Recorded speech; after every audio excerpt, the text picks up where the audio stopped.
The possibility Congress will stop same-sex marriages from happening in D.C. is not very great. Lawmakers have recently lifted long-standing prohibitions on medical marijuana, needle exchange programs, and local funding for abortion.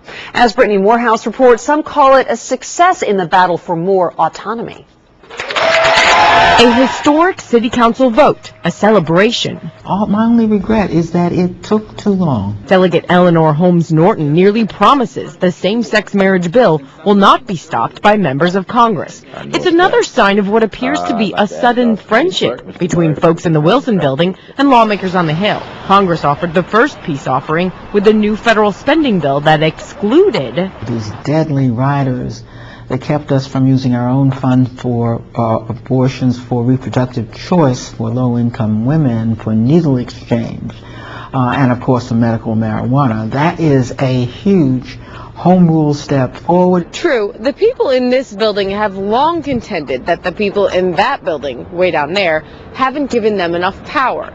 Now that that power is actually increasing, some critics claim that power isn't leaving this building and actually reaching the voters. I think what the council is doing now is not favorable in terms of us pursuing voting rights in the Congress and by denying the voters the right to vote on this issue. This issue is same-sex marriage. Ward 5 ANC Commissioner Bob King says all he's asking for is a referendum, but City Council won't allow it. And of course, this is my good friend. He shows us all the photographs of members he helped elect. He says many of those members are being hypocritical. 11 folks have decided on this issue, and there are more than 11 people living in the District of Columbia. So he's asking Congress to intervene. Brittany Morehouse, 9 News Now and WUSA9.com. Bob King will meet personally with more than a dozen congressional members tomorrow to ask for their help. He says he has roughly 70 representatives who have agreed to overturn the same-sex marriage bill in D.C.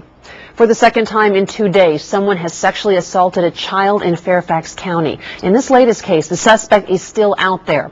Police say a man touched a 13-year-old girl this morning. She was walking near Arcadia Road in Hawaii Court when the man came up behind her and grabbed her lower body. Parents are understandably upset. You grabbing somebody that doesn't want to be touched, you know, and if I had my daughter, mine are 11, if a man came up to them and touched them, whether it be 16 or whatever age, it's not appropriate. Yesterday, police arrested Michael Darden after officers say he sexually assaulted a 7-year-old boy inside a bathroom at Lee District Park on Telegraph Road. Detectives are concerned he may have had contact with other kids. If you have any information about Darden or the other sexual assault case from today, please call Crime Solvers 1-866-411-TIPS. A lesson on finding solutions for conflicts around the world created a conflict of its own in Arlington County. Some 8th grade students at Swanson Middle School had been asked to focus on Afghanistan and research the views of the Taliban. Well, today, Principal Crystal Forrester cut that section from the lesson. In a letter sent home to parents, Forrester wrote, quote, "This was clearly a bad choice for a debate topic for students, and we apologize to the Swanson families and students for any distress this has caused." The WSSC is using cutting-edge technology to make upgrades to an infamous water main on River Road, Bethesda. Why infamous? You remember this. A year ago, that water main blew and nearly swept away a dozen motorists. Now the WSSC is spending millions on early warning systems to head off the next break.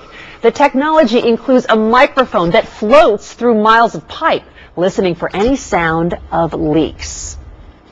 The Windy City is welcoming its latest addition to the Chicago Shed Aquarium. On Monday, Puiji, now that's the aquarium's beluga whale, successfully gave birth to a calf.